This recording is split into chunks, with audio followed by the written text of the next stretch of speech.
Hello everyone. English में ऐसे कई शब्द होते हैं जिनका इस्तेमाल हम आईएनजी फॉर्म में नहीं करते। जैसे देखने के लिए जब हम सी शब्द का इस्तेमाल करते हैं तो इसको आईएनजी फॉर्म में नहीं बनाते। तो आई वॉज सीइंग यू की जगह हमें कहना चाहिए आई सॉ यू।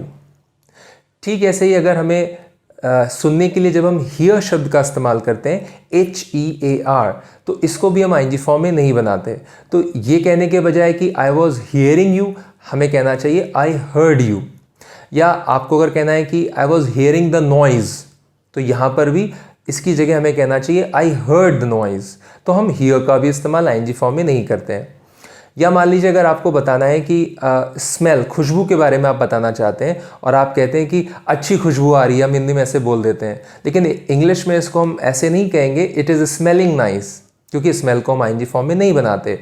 तो ऐसे में हम कहेंगे इट स्मेल्स नाइस। या अच्छी खुशबू आ रही थी तो इट वॉज स्मेलिंग नाइस नहीं होगा, बल्कि इट स्मेल्ट नाइस होगा।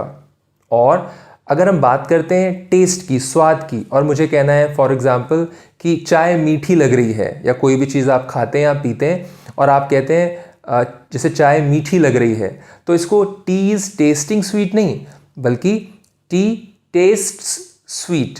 या चाय मीठी लग रही थी तो टी वॉज टेस्टिंग स्वीट ना कहकर टी टेस्टेड स्वीट का इस्तेमाल हम करेंगे। और आखिरी में अंडरस्टैंड का मतलब होता है समझना। तो अगर आप कहते हैं कि मुझे समझ में आ रहा है, तो इसको आई एम अंडरस्टैंडिंग नहीं कहेंगे, आई अंडरस्टैंड कहेंगे। या तो आप अंडरस्टैंड की जगह गेट का इस्तेमाल करें, जिसका मतलब भी समझना होता है। तो मुझे समझ में आ रहा है, या तो आप कहिए आई एम गेटिंग। लेकिन अगर आप अंडरस्टैंड शब्द का इस्तेमाल करना चाहते हैं तो आई एम अंडरस्टैंडिंग की जगह आप कहिए I understand. Thank you very much, keep watching. हम फिर मिलेंगे, बाय बाय।